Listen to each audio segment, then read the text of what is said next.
Olá, olá, olá, senhoras e senhores, cafezeiros de plantão, sejam muito bem-vindos ao Console com Café. Eu sou Mariano Falcone e hoje estamos aqui para comentar, para fazer a nossa análise semanal do episódio de Watchmen, episódio 8 dessa primeira temporada, que é o penúltimo episódio, inclusive, da temporada. Episódio muito revelador, focado no Dr. Manhattan. Finalmente, temos um pouco mais do background dele nessa história, nessa versão, nessa continuação da história dos quadrinhos aqui. Lembrando, como sempre, as nossas análises elas são completamente cheias de spoiler, do início ao fim, que a gente comenta a maioria dos tópicos do episódio, pelo menos os mais importantes, dando uma aprofundada aqui. Então, caso por algum motivo você ainda não acompanha a nossa série que caiu nesse vídeo aqui de paraquedas, pausa, vai lá, assiste o episódio, depois você volta aqui e vem teorizar e comentar com a gente, beleza? E pra você que já é familiarizado aqui com o nosso canal, já vai deixando aquele joinha da confiança aqui. Chegou no final do vídeo, como sempre, não gostou, achou que não tá legal, tira o joinha, dá um dislike, não tem problema nenhum. É só pra evitar de esquecer, já que os vídeos são longos aqui. Então, vamos lá, né? O episódio ele começa já na parte em que o Dr. Manhattan e a Angela se encontram pela primeira vez. Eu não vou dizer que é o momento em que eles se conhecem, porque como quem já conhece o personagem sabe disso, e quem não conhece descobre isso agora nesse episódio, que não é o momento em que ele conhece a Angela ali, não é o momento em que ele conhece ela pela primeira vez, porque o tempo pra ele é como se fosse uma linha contínua. Ele vive o agora, o antes e o depois, sempre como se fosse o mesmo tempo. Que inclusive isso vai gerar algumas coisas bem interessantes mais pra frente nesse episódio. E logo antes disso, a gente já viu o nome do episódio. Os nomes dos episódios, eles sempre têm alguma coisa a mais. O nome desse episódio é A God Walks into a Bar. Então aí, a gente já tem um trocadilho, tanto com a piada, que é meio que... É um trocadilho comum em piadas americanas, que é esse negócio de fulano entra num bar, alguém entra num bar. E aqui, eles mudam ali, em vez de colocar um bar, colocam a bar com o sobrenome ali da Angela. Então, Deus chega na Angela, né? Então é muito interessante essa parte, que aí o episódio ele é cheio de flashbacks e flash forwards, então ele fica indo e voltando no tempo, muito próximo, até pra fazer a gente entender um pouco como é que esse personagem tão poderoso, ele entende o tempo como algo único e que se entrelaça, e que nada que você faça vai mudar o que virá mais pra frente, porque tudo é como é e do jeito que sempre deve ser, e nada nunca acaba de verdade. Então é muito interessante porque a Angela ela tá ali naquele bar, meio que anos depois da tragédia que acabou matando os pais dela, e meio que coincide nesse dia de celebração do Dr. Manhattan ali no Vietnã. Então você vê, vai e vem aquela conversa, ela não tá, a princípio ela não tá muito aberta, mas depois aquela figura misteriosa que tá ali toda de azul, e que pra ela é só mais alguém pintado de azul naquele local ali onde muitas pessoas se fantasiam daquele personagem, inclusive ele com uma máscara de Dr. Manhattan sobre o rosto dele ali. Aos poucos ele vai conquistando a confiança dela com tudo o que ele tem a dizer, e mesmo quando você vê que ele prova que ele é ele, por exemplo, que ela diz que ela fala, já que você consegue criar vida, então vá lá, cria vida aí pra me ver. Então você espera que ele vai colocar a mão, sei lá, em cima da mesa e nasce uma flor, algo do tipo. Não, ele fecha a mão e quando ele abre tem um ovo ali. Inclusive com uma conversa bem interessante sobre eles, da questão dos poderes dele, de como é que ele poderia passar esses poderes adiante, quando num determinado ponto ali eles estão falando sobre terem filhos, porque ele começa meio que a narrar como é que vai ser o futuro dos dois juntos ali, e aí ele diz que não são filhos biológicos e tal, e que mesmo que fossem, ele jamais passaria os poderes dele para alguém que não quisesse. Eu acredito que essa é uma frase muito importante de se pontuar aqui nessa conversa deles, porque talvez isso tenha alguma relevância no próximo episódio. Mas calma que ainda tem bastante coisa pra gente falar desse aqui ainda. É interessante porque conforme ele vai falando pra Angela, ele vai comentando da história dela pregressa, e conforme ele vai falando do futuro dos dois juntos, a gente vai vendo o que ainda vai acontecer a partir daquele ponto ali. E aí a gente vê como é que foi que ele escolheu essa atual identidade que ele tá usando enquanto ele tá sem memória aqui nesses 10 anos que ele e a Angela passaram juntos ali, que uma vez que eles começaram a se relacionar e ficar andando por aí com uma pessoa azul, talvez chamasse muita atenção. Eles decidem ir no necrotério, a Angela, como policial que ela resolve ir no necrotério investigar corpos de pessoas ali que não tem um passado e que não teriam... ninguém iria notar se elas estivessem andando por aí, uma vez que elas têm documento e tal, mas muitas delas não têm famílias e nem pessoas que vão atrás desses corpos ali pra querer saber. E um deles ali, o que ela escolhe, depois de um pouco de conversa ali, porque a princípio ela pede pra que o John escolha um dos corpos, e aí depois de alguma relutância ali, ela acaba decidindo por um corpo que ela ainda não havia mostrado pra ele ali, que era o corpo do Carl. E assim, esse episódio, ele nos dá muitas respostas, mas não só sobre o Dr. Manhattan, apesar de todas elas estarem de alguma forma ligadas a ele, ele nos traz resposta de muitas outras coisas, de tudo que aconteceu desde o primeiro episódio ali, como por exemplo a questão do Veidt, porque assim, em um determinado momento, quando ele decide que ele vai viver uma vida de humano ali ao lado da Angela, ele vai atrás do Veidt, ele vai atrás do Ozymandias, lá naquela fortaleza da solidão que ele tem lá na Antártida, que pra quem já conhece a história, aquele lugar é muito familiar. E é muito interessante você ver ele entrando ali, aquele monte de artefatos que o Veidt tem ali. E ele tá lá recluso depois do que ele fez, depois de ter invocado ali o monstro gigante ali em Manhattan. Ele tá recluso ali e completamente insatisfeito com os desdobramentos daquilo, porque ele achou que aquilo ia gerar uma utopia no mundo e acabou que não, as pessoas continuam fazendo merda, criando bombas. E aí você vê a completa insatisfação dele com todo mundo em volta, porque por mais que as pessoas tenham se unido através de um medo maior a princípio, no final das contas meio que o ser humano ele tá sempre fadado a continuar fazendo bombas e guerreando entre si até que um outro grande conflito una todas as pessoas de novo. Inclusive o Dr. Manhattan diz pro Veidt que fazer bombas e ameaçar uns aos outros é algo que faz com que a gente se sinta mais seguro de alguma forma. A gente vê também que desde aquela época ali, que é na fortaleza dele ali no Ártico, que ele continua fabricando ali aquelas lulas e fazendo aquelas chuvas caírem que a gente vê ali no começo da temporada. Então mantendo aquela farsa ali, como ele mesmo diz, mantendo a paz mundial. E quando o Dr. Manhattan vai atrás dele pra poder entender como é que ele poderia dar um jeito naquilo ali pra se tornar humano. Mesmo sem falar muito, o Veidt meio que deduz isso por causa da coisa do Dr. Manhattan com o amor e com as mulheres que ele sempre teve. Ele comenta que o plano inicial dele, quando ele tentou vencer, derrotar e destruir o Dr. Manhattan ali da primeira vez, depois dos acontecimentos, depois do ataque dele a Nova York, quando eles se reúnem ali nos quadrinhos, que o plano inicial do Veidt para poder conter o Dr. Manhattan era usando aquele objetozinho dele ali no cérebro para poder fazer com que ele perdesse as memórias. E ele deixa isso bem claro quando ele diz que ele sequer saberia usar os próprios poderes ali, porque ele não ia ter consciência de que ele os tinha. Então o que talvez gerasse um gatilho nisso e ele fizesse usar os poderes meio que no susto, seria alguma causa emocional muito forte, tipo risco de morte.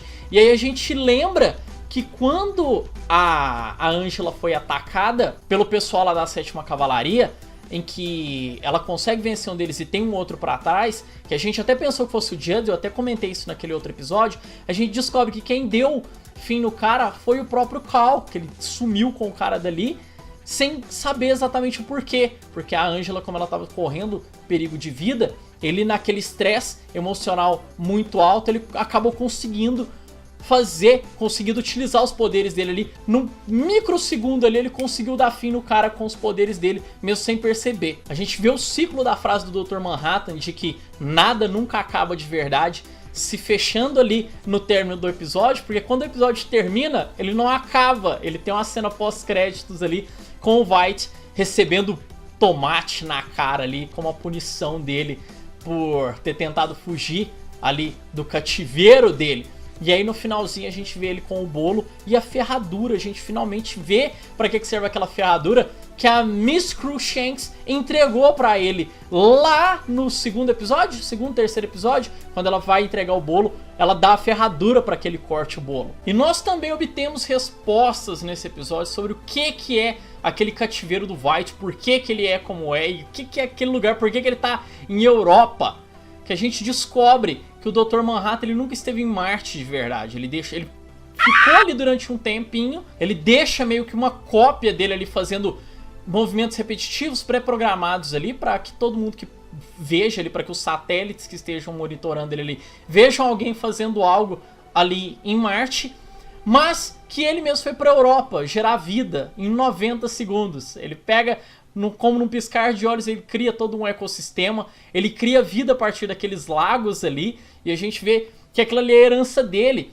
Tanto que o Mr. Phillips e a Miss Crookshanks, eles são criados à imagem e semelhança não de John Osterman, mas sim dos anfitriões da mansão a qual ele teve enquanto ele estava ali no período da guerra com o pai dele. Que é esse casal que acolheu ele ali, que deu uma bíblia de presente pra ele, pediu pra que esse garoto fizesse algo de bom no futuro e que pelo menos lesse o capítulo de Gênesis ali da Bíblia. É isso que ele faz no futuro, ele cria vida, ele cria algo de bom. E ele usa a imagem dessas pessoas como fonte inspiradora para o seu próprio Adão e Eva, que iam viver ali naquele paraíso para adorar e servir aquele Deus que ele era. Que com um passar muito curto de tempo ele percebeu que aquilo ali não era para ele deixou aquilo lá. E num determinado ponto, o Veidt, que queria saber se em algum momento ele viveria essa utopia que ele sempre sonhou, o Dr. Manhattan fala pra ele que sim, e aí ele comenta desse lugar e envia o Veidt pra lá. É por isso que episódios atrás, quando o Veidt diz que quando ele foi mandado pra lá, ele pensou que ele fosse um paraíso, mas depois ele descobre que aquilo ali era uma prisão, era um cativeiro, era disso que ele estava falando. Porque ele foi pra lá por vontade própria, ninguém levou ele lá obrigado. Foi algo que ele desejou obter, mas que logo ele descobre como se fosse a realização de um desejo de um gênio malvado, sabe? Que é aquela clássica do tome cuidado com aquilo que você deseja, porque pode ser que o seu desejo se realize. Então é muito próximo disso. Então em todos esses anos que ele tá lá, logo no primeiro ano ele já tava de saco cheio daquilo ali, daqueles bonecos que não eram pessoas de verdade, que não era a casa dele de verdade, que é a Terra. E aí a gente viu durante todos esses episódios a trajetória dele até chegar nesse ponto em que ele tá preso dentro do calabouço e finalmente fecha o arco ali daquela ferradura que eu comentei antes aqui, que ele vai usar para tentar fugir dali de alguma forma, voltar para a Terra. O que é bizarro, porque da forma como o episódio acabou, dá a entender que a gente não tem um Dr. Manhattan. Então não tem muito como o Veidt sair dali. Quem que vai socorrer ele? Talvez, inclusive, nesse presente aqui, ele já esteja na Terra de alguma forma. Porque tudo que a gente viu de lá até aqui são basicamente flashbacks de tudo que aconteceu com ele durante todos esses anos. E talvez agora, no último episódio da temporada, a gente veja finalmente o arco do Veidt se encontrando com esse arco de Tulsa, com o retorno dele à Terra. Quem sabe, inclusive, com o Veidt salvando o dia. Vai saber. E aí a gente retorna pro ponto no presente, onde a gente viu o término do episódio passado, que é com a Angela, depois de esmagar a cabeça do Cal e tirar o objeto do cérebro dele, ele se tornando finalmente Dr. Manhattan, voltando. Ele mantendo as feições do Cal, tanto isso é interessante porque a própria Angela comenta isso, fala assim, você manteve as feições dele de alguma forma. Você vê que ele ainda tá muito confuso, porque ele passou tanto tempo sem ser quem ele realmente é, que ele tá confuso com o que é e o que não é, o que já foi e o que ainda tá sendo. Tanto que isso é um excelente gatilho pra gente entender o paradoxo que é criado quando ele fala com o Will 10 anos antes e com a Angela nesse momento do presente. Que quando ela tá falando com ele ali na beirada da piscina, que ela pergunta pra ele, fala assim, você tá falando com ele agora? Ele, teoricamente sim, né, hipoteticamente sim, né. E aí ela pede pra ele perguntar pro avô dela como que o Will sabia que o Judd Crawford tava ligado com os Ciclopes e por como que ele sabia que ele tinha um manto da clã dentro do armário dele. E aí a resposta não poderia ser outra do Will que não. Quem é Judd Crawford? Então vocês veem como é que o paradoxo ele se forma aí. O Will Reeves, o Justiça Encapuzada, ele só toma conhecimento desse braço do Ciclope em Tulsa por causa que a Angela de agora fez essa pergunta pro Dr. Manhattan. Normalmente esse tipo de coisa não aconteceria porque o Dr. Manhattan ele tem muito bem consciência do que os atos dele podem gerar esse tipo de coisa. Mas olha como o roteiro ele foi feito de forma muito interessante e sagaz para que isso fizesse sentido, porque putz, como é que você vai imaginar que um cara como o Dr. Manhattan ia dar uma garoteada dessa? Ele tava confuso. Ele tinha acabado de acordar de 10 anos de suspensão ali, de nada, de vazio, de deixar de ser quem ele era e não lembrar de nada. E aí é por isso que é plausível ele ter feito o que ele fez, ele ter gerado esse paradoxo.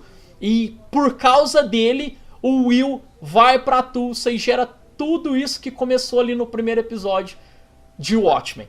Cara, eu achei isso incrível, é sensacional, porque geralmente paradoxos, eles são muito mal vistos por a gente da audiência, porque isso é o tipo de erro tão bobo que um roteirista pode criar, que assim, você vê que aqui foi feito de propósito e tem um motivo pra ele acontecer. Então eu achei isso incrível. Inclusive tem uma fase do Cal pouco antes dele ser ali desintegrado, e a gente vai falar sobre o tiro que a arma dá nele ali, sobre o que parece que acontece ali.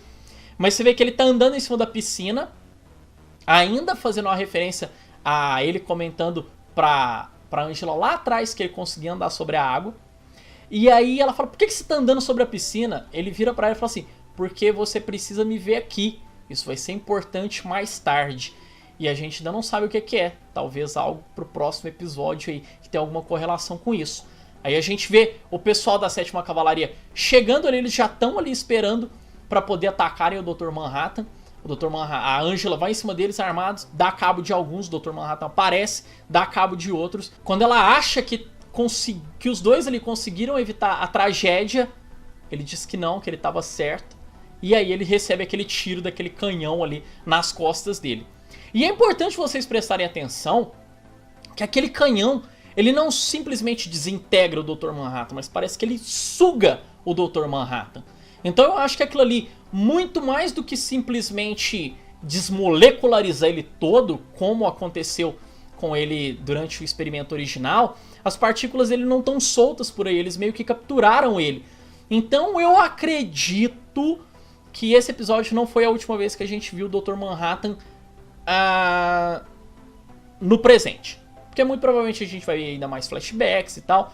Mas eu acho que o Dr. Manhattan, Cal Abar, não foi a última vez que a gente viu ele aqui. É um palpite. E se eu fosse reclamar de alguma coisa nesse episódio, a única coisa que merece ser apontada aqui como um defeito é aquela touca, aquele látex esquisito que eles colocaram na cabeça do Yahya Abdul-Mateen pra ele ficar careca. Porque o episódio ele é todo tão massa, cara, todo tão bem feito, com efeitos visuais tão bacanas, principalmente ali na parte da criação do ecossistema em Europa, que aí quando aparece o Cal careca, ele tá com um puta de um cabeção e você fala, cara, por que não rapar a cabeça desse maluco em vez de colocar um tecido ali? Mas é só implicância besta mesmo, porque apesar de você perceber que é algo esquisito ali, mas não é algo que interfere na experiência do episódio. Um episódio incrível e um excelente penúltimo episódio e que me deixou com hype acima de 9.000 pro último episódio, pro season finale de Watchmen. Inclusive eu vi gente comentando aí nas redes sociais nas semanas anteriores aí que, ai, eu ainda não vi motivos pra chamar essa série de Watchmen, que pra mim não tem ligações direito, que não sei o que, poderia ter outros nomes e tal. Cara, se o que aconteceu nesses últimos 2 episódios, isso não é Watchmen pra você, me desculpa, eu não sei o que é então. E você tá ligado demais com a obra original e não aceitar essa evolução eminente e o trabalho incrível que os diretores, escritores e atores estão fazendo com essa obra. Incrível. Eu ainda acho o episódio mais bonito da temporada, o episódio 6, mas em termos de evolução de narrativa, é inegável que a cada semana vem um episódio melhor que o outro, e agora esses últimos episódios estão sendo os episódios para poder fechar as pontas soltas, para não deixar nada ali sem resposta no final da temporada. Então é isso, galera. Comentem aqui embaixo o que vocês acharam desse episódio. Estão empolgados? Semana que vem, último episódio da temporada de Watchmen. Comentem aqui o que vocês estão esperando. A gente vai ver Ozymandias no presente. Será que ele vai salvar o dia? Eu acredito que sim, porque eles estão evoluindo demais o arco desse personagem ali para chegar no final e ele não ser uma peça extremamente relevante para o que vai acontecer, seja lá o que for que venha acontecer. Então é isso, galera. Se você gostou do nosso vídeo, não esquece aí de deixar aquele joinha maroto que nos ajuda demais aqui no canal, principalmente para podermos trazer conteúdo mais variado possível aqui para vocês. Se não gostou, manda o dedão para baixo, não tem problema nenhum. Se inscrevam aqui no canal caso ainda não seja. Ativa o sininho para não perder nenhuma notificação quando postarmos vídeos novos aqui no canal. E compartilhe esse vídeo com seus amigos para que possamos cada vez mais espalharmos o café pelo universo. Então é isso, galera. Como sempre, vamos começar a pipocar vídeos aqui na tela agora. Se você quiser continuar maratonando o nosso canal aqui conosco, fique à vontade, será sempre muito bem-vindo. E como sempre, muito obrigado de verdade a todo mundo que ficou até aqui. Um grande abraço, valeu, falou e até mais. Tchau, tchau.